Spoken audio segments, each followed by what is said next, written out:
I want to stop on the slide a little bit to explain the opportunity we had in getting emerging voices to look at how our practice has progressed since 2006 when Layng joined us, and we realized that the word, we should rehabilitate the word context because, in a sense, we work on neighborhoods versus a project that's specific.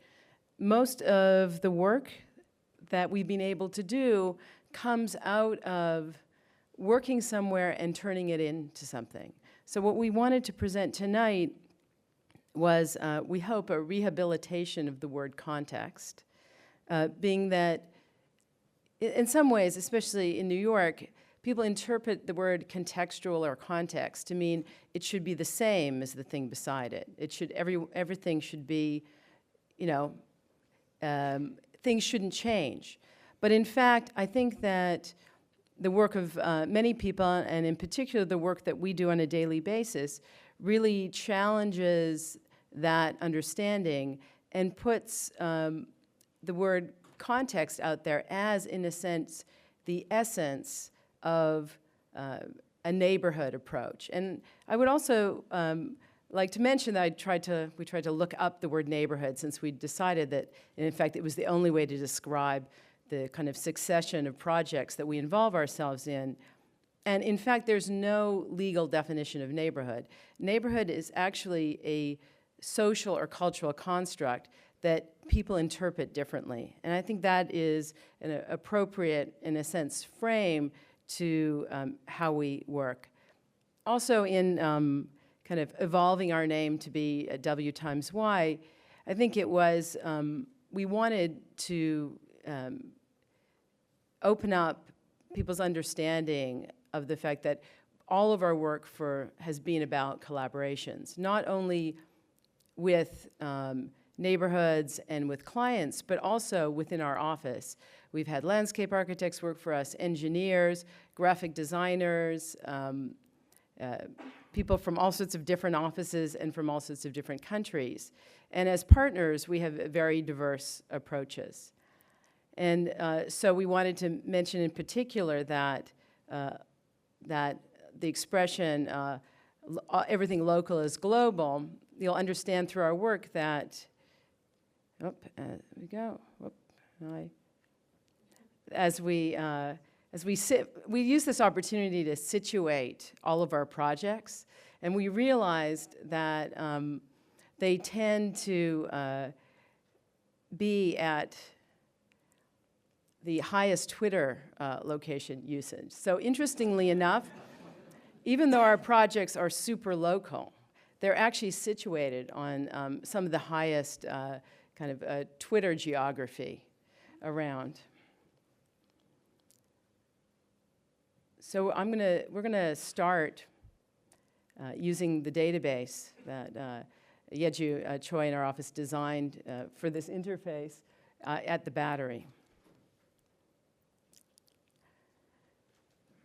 The Battery is our first neighborhood, and in a way, it was the site of, we've been working for many years at the Battery with, and our client, Wari Price, who's here, really was inspired by something that did not exist in New York. The story goes that she went to the Floriade and saw this temporary garden designed by Pete Adolph and came back and said, why not? And it took a number of years, but the Bosque got rehabilitated with a completely, and has become a completely new kind of neighborhood amenity in a way really driven by geometry. The idea of getting away from an orthogonal landscape approach inspired us to think about how to structure, what does architecture do for this? And in fact, architecture was really necessary to provide a frame for these this garden that is literally at the tip of Manhattan. So what was plane trees with asphalt and broken picnic tables has become a garden that all the way from the winter through the summer changes its personality completely. And the presence of kind of shadows meant that the kinds of uses like kiosks and benches required something that had to be invented.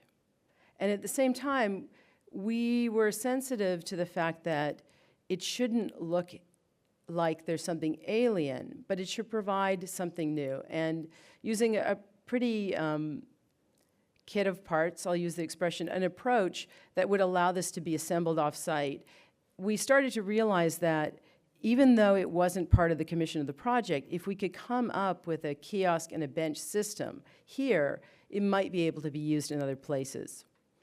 So although it responded to a context, the structural framework of these benches really is about a kind of linear system where the pipe rails can be bent in any shape, because there's absolutely no shape that is the same in the plan of the Bosque. Every curve is completely different.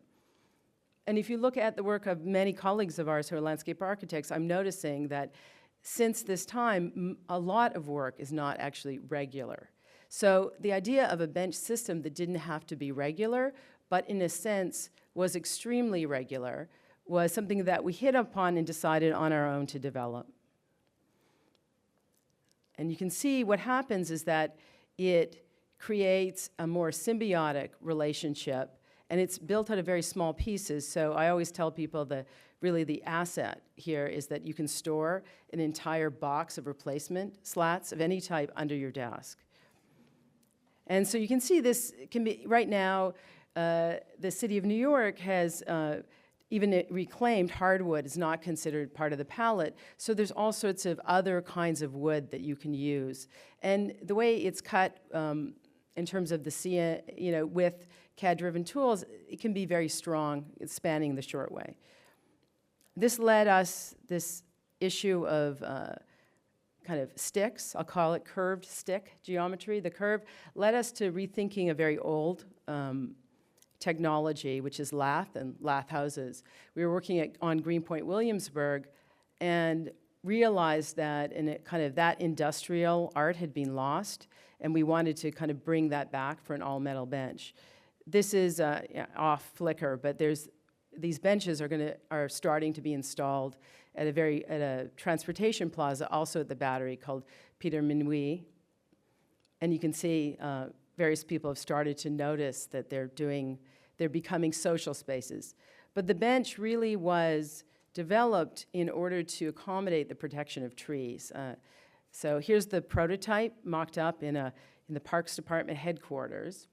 And we call it the zipper. But the opportunity here was to think about taking from the river bench system, think about how in an urban environment, benches are landscape, and that there's a kind of chance for them to interact. And lighting was also an important element in developing this kind of lath house or the lantern kiosks, which again have, the roofs are made out of fiberglass because they have a double warped surface, which is very hard to pull off in conventional materials, but is boat-like, and it's right on the water. And the last element in the main plan that we designed was a fountain that became the inspiration because of how it reacted to light at night for the project we're going to present, which is currently under construction. So I'm going to leave Mark with this slide, but this was, there was an article that came out in the Post when it became clear that design excellence was something New York City was interested, that architects had fantastical ideas, but the question was whether they would get any of them built. So when we first started to brainstorm about this project, which is called Seaglass, it started out as a carousel, and it's actually turned into something more interesting as it's gone on. But as we're sitting down brainstorming about the project with Worry Price, our fantastic client, a couple of things were obvious. One is the harborfront location, the amazing location on the harbor, the maritime history of the Battery, and also the fact that the Battery was the location of the original New York City Aquarium. So that drove our thinking forward about what this could be. And basically what Worry, the direction that Worry gave us was that it was going to be an amazing, immersive underwater ride. So going forward with that, as we started to think about our main focus became designing the enclosure for this. So starting to go forward with that, that started to generate a lot of ideas, a lot of questions. Usually these kinds of projects are, like if Disney does a carousel, it's like a black box almost. There's no architectural exterior to it. Wouldn't be appropriate for this prominent location, as you'll see. Another way that these are handled is with a simple shed, and that also seemed to be inappropriate because of, again, the nature of the location and the sort of programmatic requirements that Worry laid out for us. The third approach that we could have taken would be to do a structure that's a structural expression for its own sake, and that also seemed problematic. And basically what Worry asked us to do is a structure that's open and closed and exciting and inexpensive. So as we moved forward from that, and again, you can start to see these are some of the original ideas we developed about the interior character of this as being an immersive underwater environment. Okay, so as we started to explore this idea about it being open and closed, and how to make the building and the ride one thing, so that the building is not just an enclosure, but is part of the experience of this ride. What we started to look at was the axial rotation of the ride, and so that started to generate a helical geometry. And as we started to explore this, what you see is actually, it's not a pure helix, it's a helix that is unwinding but getting tighter at the top. So it starts to give it a sense of elevation. Okay, so that's another view of the, and actually from a structural standpoint, it's for something as complex as it is, it's relatively straightforward. It's just a series of flat,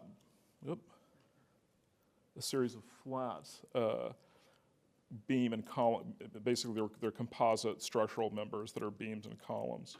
So and basically it frames together, and it's almost like a dome structurally. It turns out it's quite stable.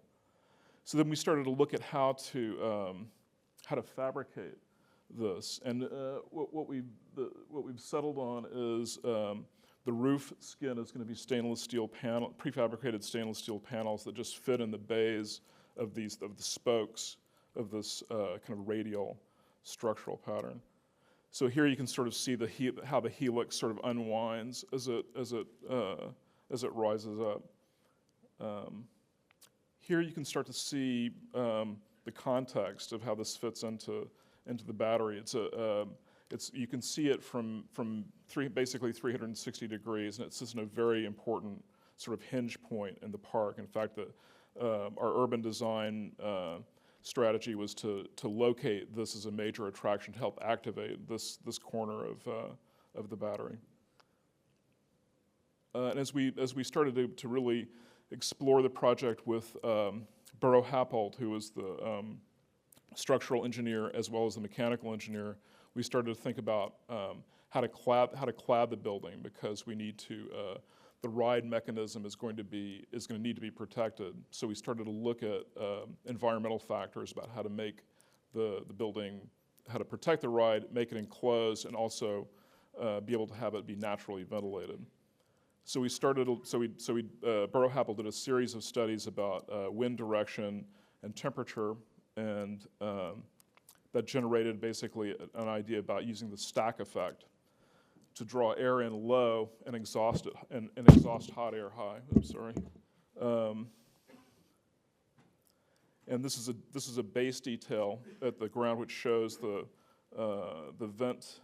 There's a vent detail that runs all the way around the base that draws cool air in low, and then that air gets exhausted high. Okay, this starts to show how the cladding, the different kinds of cladding work. There's an opaque roof.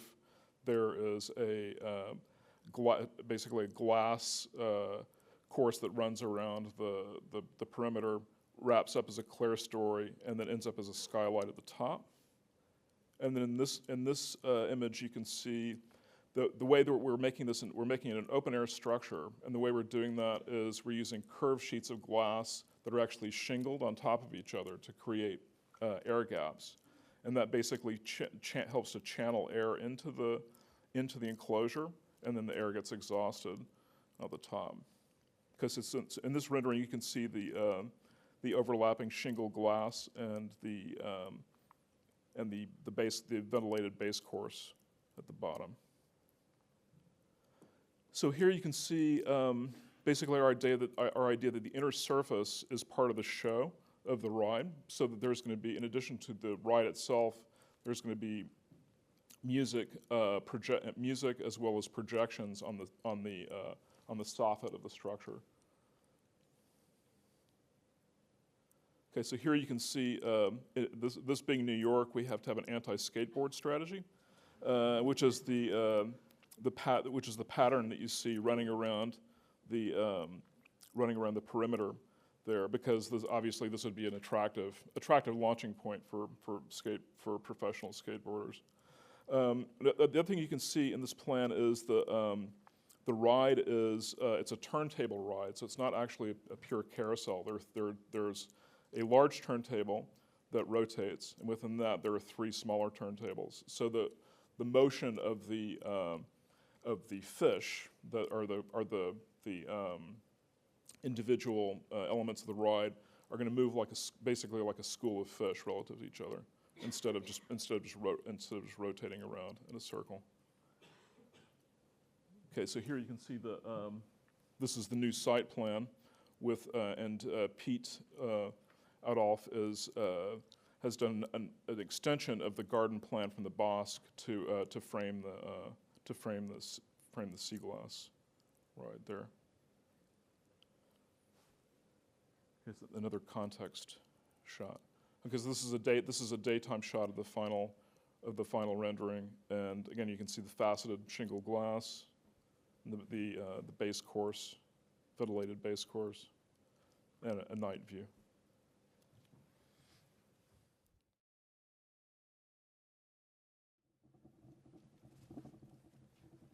Okay, so I think the fairground architecture is a good introduction to our next neighborhood, which is Times Square. And if you really, it's more about infrastructure, but in this case, Times Square, the coin of the realm is really information. And that's something that we really discovered in kind of working both inside and outside in Times Square over the last couple of years.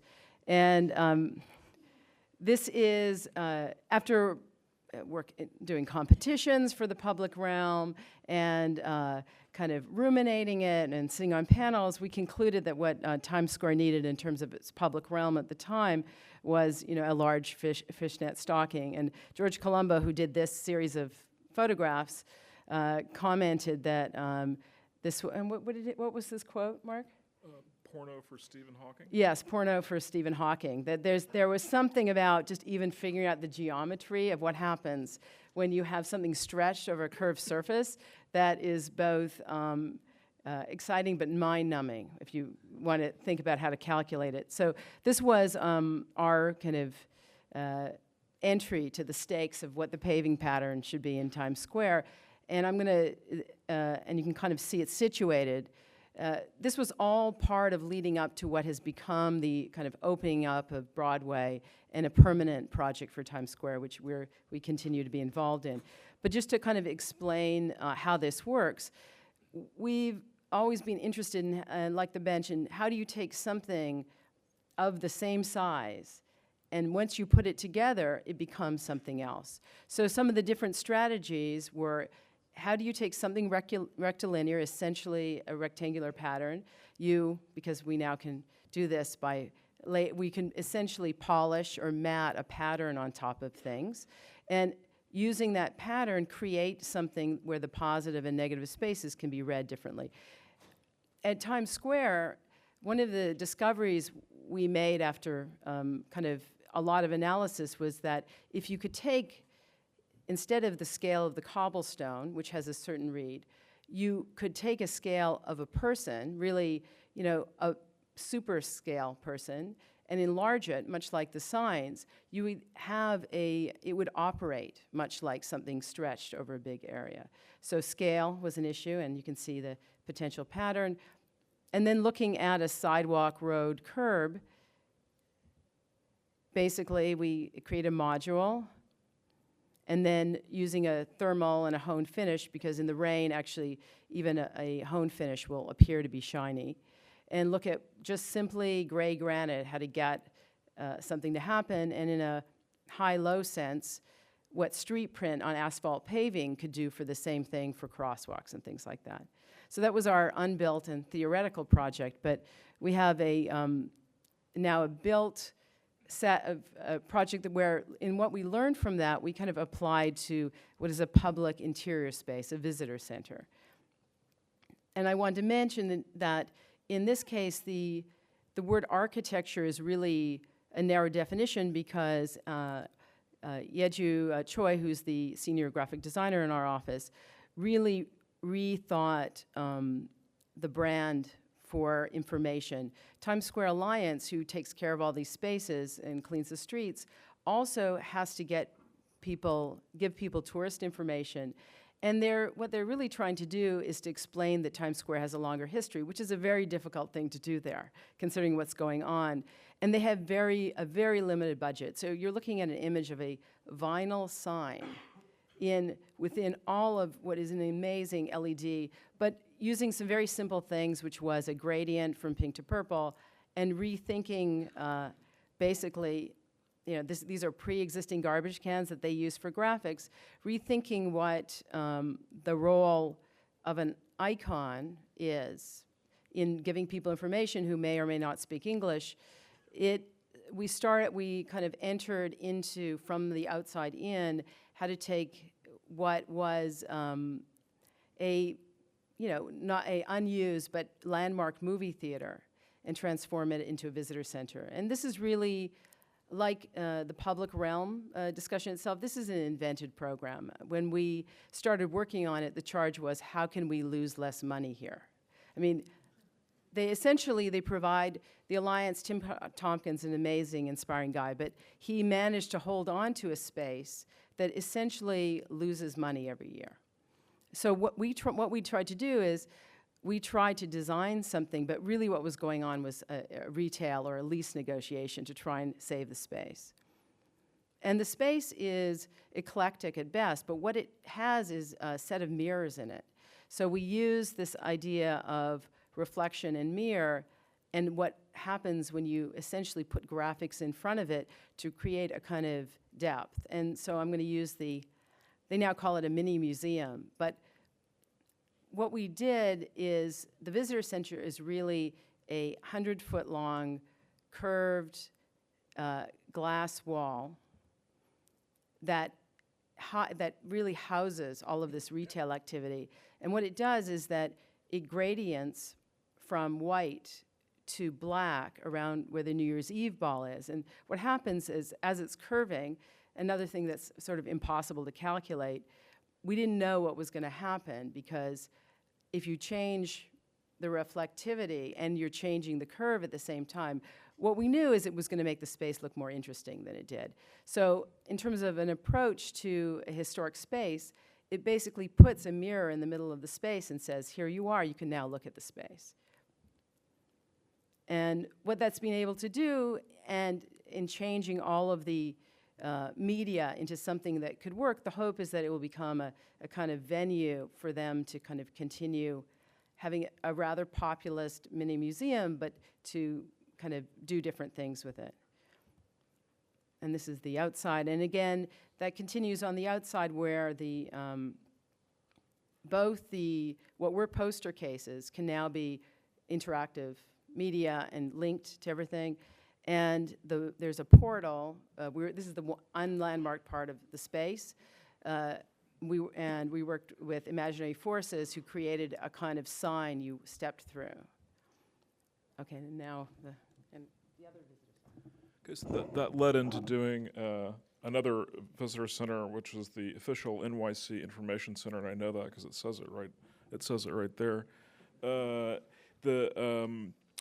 charge for this, the program for this from the client was to come up with a prototype for a new visitors information center, and that was all that was basically all that we started with. So we teamed up with the media designer, fantastic media designers, local projects, Jake Barton, who's the head of local projects, and did this collaboration. And what we, from our previous analysis and work in Times Square, we knew that Times Square is basically about information and tourism. So from that, we decided to try to make a space that was all about people freely coming in and accessing information to create their own basic custom tour guides. And if we go through here, what we came up with, Jake, was the idea of basically interactive tables that have special software that you can create itineraries and get information, and actually then see a fly-through of where you're going and what your itinerary is. And this is an elevation of a preliminary elevation. One of the most difficult things to incorporate into a high-tech information tourism center is the old brochures. Because if you've ever been to anybody who's ever been to a hotel sees a lobby that has this really nasty rack of brochures in it. So what we try to do is take the brochures and string them out in one line so that they could be divided up into categories and sort of curated at least. Which is what what the elevation is showing. That basically the visitor center will be able to create, if it's Black History Month or the Revolutionary War or whatever, they could custom create categories and highlight things that could fit into a sort of curated arrangement for the brochures. Okay, so this is an elevation where you can see basically people come in. There's no purchase point or cash wrap like in a regular store. It's completely open. People can just wander through and access whatever they want. It is staffed with people who can help with the technology. But basically, the idea is that people can come in and freely access it and then create their own route. Okay, so you can see here the interactive table, and there's a bunch of different categories you can access for, if you're interested in music or theater or whatever. You can create a whole customized menu, and then there are also touch screens on the wall as well. So once you've put your itinerary together. One thing I forgot to mention is that as you're working at the table and making your selections, the color of the table is reflected in the soffit above. There's a camera in the soffit that picks up the color, and so as you're interacting with it, you're interacting with the space as well. And we thought that was kind of interesting from the standpoint of Times Square, because that's sort of where Times Square is headed in terms of its technology as well. So after you've made your itinerary, basically you can see a fly-through on the screen, the projection screen at the back. So it's that was partnered up with Google to produce those. And here you can see, looking back out to the city. This is basically just a storefront space. But there's no, as I was saying, there's no cash wrap and there's no service point. A lot of times in these visitor information centers, you approach it like there's somebody sitting behind a piece of bulletproof glass, and they give you a map. So this is a little bit a departure. One of the things we were looking at doing is modulating the finish of the space, so that the division between the tables and the soffits is reflected all the way around the space in the finish. There's a matte and shiny finish contrast on the walls, as you can see.